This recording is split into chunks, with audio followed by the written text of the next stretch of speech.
Hello बच्चों, let's read this question. The question says the compound interest for 2 years and simple interest for 1 year on a certain sum at certain rate of interest are rupees 3,780 and rupees 1,800 respectively. Find the principal amount and interest rate.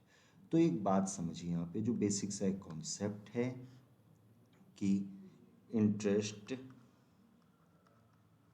Interest for first year C I is equal to S I. चाहे आप simple interest निकालें चाहे compound interest निकालें, पहले साल के लिए दोनों हमेशा क्या होता है, सेम ही रहता है। ठीक है। अब एक दूसरी बात यहाँ पे, अगर हम यहाँ पे निकालना चाहें तो ये जो है हमारा 1800 ये एस आई है फर्स्ट ईयर का, इसका मतलब ऑटोमेटिकली ये सी आई भी हो जाएगा फर्स्ट ईयर का। तो हम यहाँ से कह सकते हैं C I compound interest for first year. अगर इस कॉन्सेप्ट को यूज करें तो हम यहाँ से लिख सकते हैं 1800। ठीक है। अब एक बात समझो यहाँ से, सी आई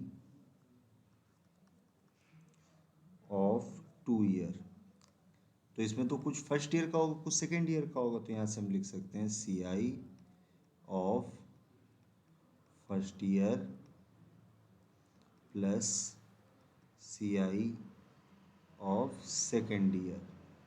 ठीक है। इस चीज़ को लिख सकते हैं सेकेंड ईयर। ठीक। अब देखो सी आई ऑफ 2 ईयर कितना है हमारे पास, 3780 है। फर्स्ट ईयर अभी लॉजिकली हमने निकाला 1800 है। अब सेकेंड ईयर का सी आई यहाँ से निकाल सकते हैं C I of second year. ठीक है। तो इसको अगर लिख लें C I of second year is equal to 3780 minus 1800। तो यहाँ से इसको जब सॉल्व करेंगे तो ये कितना आ जाएगा 1980। अब एक बात समझिए, सी आई जो होता है ना, ये क्या होता है, जस्ट प्रीवियस ईयर पे जो भी हमारा इंटरेस्ट होता है उस पर इंटरेस्ट दिया जाता है। ठीक है, प्रिंसिपल प्लस प्रीवियस ईयर का इंटरेस्ट। तो यहाँ से अगर इसको हम लोग सॉल्व करें इस कॉन्सेप्ट को लेके, तो देखो इसको कुछ हम लोग ऐसे लिख सकते थे कि C I of second year,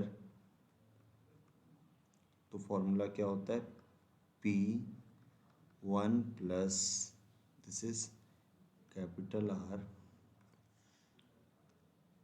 so here R upon 100 power T. ठीक है। अब देखो हम क्या कर रहे हैं, यहाँ हम फर्स्ट ईयर से सेकेंड ईयर में जा रहे हैं, तो कितने का डिफरेंस है, 1 ईयर का। तो ये 1 ईयर टी की वैल्यू 1 हो जाएगी। ठीक है। अब देखो ये जो हमारा सेकेंड ईयर पे जो हमें इंटरेस्ट मिल रहा है 1980 रुपये, ये किस पे मिल रहा है, 1800 रुपये पे मिल रहा था। तो प्रिंसिपल 1800 हो गया, यहाँ पे 1 प्लस आर अपॉन 100। अब यहाँ से इसको सॉल्व कर लेते हैं। ठीक है। तो यहाँ से जब इसको सॉल्व करेंगे तो ये हो जाएगा 198, दिस इज, और फर्दर सॉल्व करने पे ये 180 and this is 1 plus this is 100 हो जाएगा। इसको फर सही से लिख देते हैं, 1 प्लस आर अपॉन 100। ठीक है।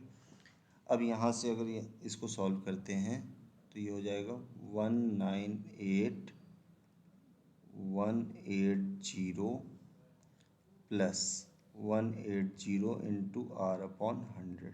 ठीक है। ये यहाँ से कैंसिल आउट हो जाएगा।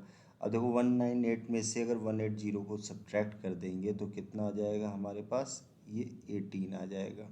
ठीक है। एंड यहाँ से 18 इंटू आर अपॉन 10, 18 से 18 कैंसिल आउट हो जाएगा एंड आर की वैल्यू यहाँ से कितनी आएगी, 10%। इसका मतलब रेट ऑफ इंटरेस्ट हमारा कितना था, 10% था। ये भी निकालना था, प्रिंसिपल अमाउंट हमें निकालना है। अब इसके लिए देखो हम सिंपल इंटरेस्ट को यूज़ करते हैं। ठीक है। सिंपल इंटरेस्ट में हमारा पहले साल का इंटरेस्ट कितना था, 1800। तो यहाँ जो कॉन्सेप्ट फॉर्मूला यूज़ करेंगे वो हम यूज़ करेंगे S I is equal to P R T upon 100। 1800 हमें प्रिंसिपल मिला था, सॉरी इंटरेस्ट मिला था, किस पे, पी पे। रेट कितना था, 10। एक साल की बात थी तो ये 100, ठीक, जीरो जीरो कट गया। अब यहाँ से जो प्रिंसिपल आएगा ये कितना आएगा, 18,000 आ जाएगा, ठीक है। रेट हमारा 10% और principal 18,000। So the final answer is principal is rupees 18,000 and interest rate is 10% per annum. Hope you understood it well. Best of luck.